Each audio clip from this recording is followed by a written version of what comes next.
प्रभु यीशु मसीह के पवित्र नाम में आप सभी को सलाम। आज की इस नई वीडियो में आप सभी लोगों का स्वागत है और परमेश्वर आप सभी को बहुतायत से आशीष और बरकत दे।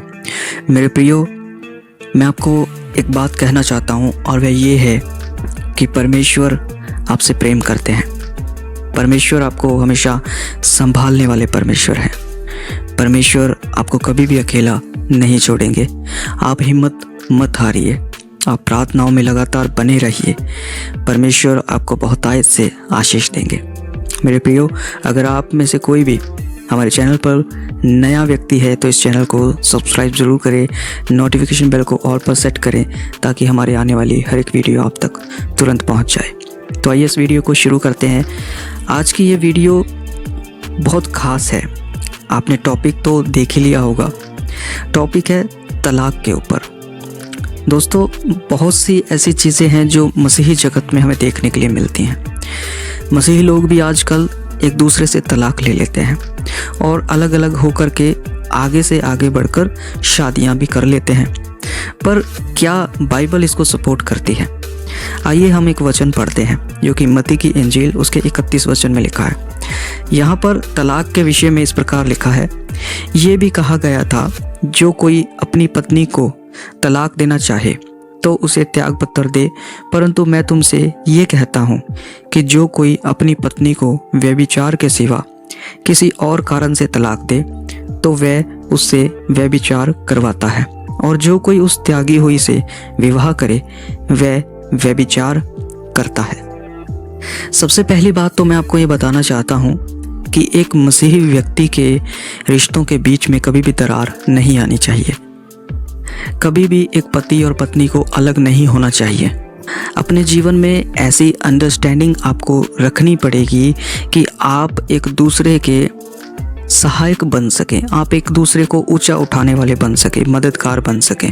अपने रिश्ते में कभी भी किसी थर्ड पर्सन को एंट्री ना दें।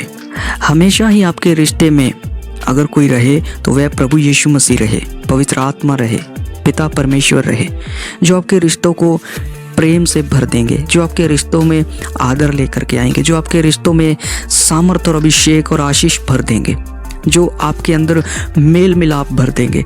मैं आपको बताना चाहता हूँ कि परमेश्वर ही है जो हमें जोड़ करके रखता है। यीशु मसीह अपने लोगों को तलाक के विषय में जब बता रहे हैं तो उन्होंने एक बात बिल्कुल क्लियर कर दिया कि किसी भी व्यक्ति को अपनी पत्नी को त्याग पत्र दे करके या उसको जिस तरीके से आज तलाक दिया जाता है वैसा तलाक नहीं देना है, या किसी भी पत्नी को अपने पति को तलाक नहीं देना है। और कई बार ऐसा हो जाता है कि पति पत्नी एक दूसरे को तलाक दे देते हैं, पर एक बात का ध्यान रखें, बाइबल के वचन कहते हैं कि जब कोई व्यक्ति एक दूसरे को अगर तलाक दे भी दे तो बिना शादी करे पूरा जीवन बिताए। अगर तलाक ले करके किसी दूसरे व्यक्ति से आप विवाह करेंगे तो उसके विषय में बाइबल कहती है कि वो व्यक्ति व्यभिचार कर रहा है, यानी कि पाप कर रहा है।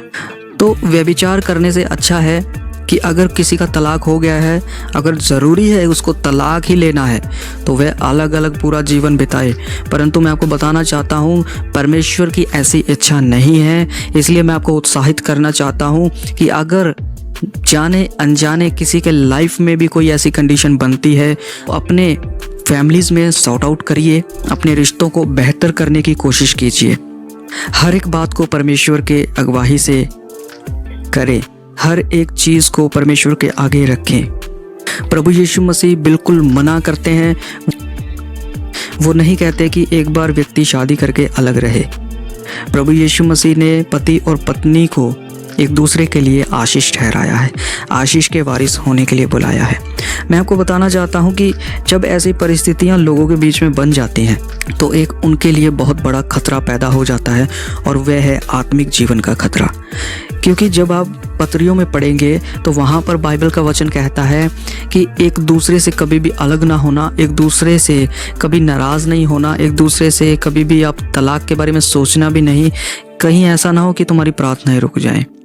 मैं आपको बताना चाहता हूँ कि प्रभु यीशु मसीह जिस तरह आपसे प्रेम करते हैं वैसे ही वह चाहते हैं कि हम एक दूसरे से प्रेम करें, यानी कि पति पत्नी एक दूसरे से प्रेम करें। चारों ओर आज बहुत से लोग आपको मिल जाएंगे। जो लोग शादियां करवाते हैं वे लोग तलाक भी करवाते हैं। पर आपको समझदार इंसान बनना है, आपको प्रभु यीशु मसीह के अच्छे विश्वासी बनना है। आपको कभी भी अपने लाइफ में ऐसे डिसीजंस नहीं लेने हैं जिसके विषय में बाइबल हमें मना करती है। प्रभु यीशु मसीह और उनकी शिक्षाओं का आदर करें, उनकी आज्ञा पालन करें। परमेश्वर आपसे प्रेम करते हैं और वह यह भी चाहते हैं कि आपकी फैमिलीज़ आपस में प्रेम में बनी रहे, आपकी फैमिली में हमेशा शांति और आनंद बना रहे। कभी भी फैमिलीज़ जो है वे टूटने ना पाएँ, बल्कि रिश्तों में और ज़्यादा प्रेम भर जाए, क्योंकि प्रभु यीशु मसीह ने प्रेम का संदेश जो है वह इस जगत में दिया है। तो मेरे प्रियो, अगर आपने इस वचन से कुछ भी सीखा है तो कमेंट बॉक्स में ज़रूर लिखें। परमेश्वर इन वचनों से आपको आशीष और बरकत दे। सबको जय मसीह की।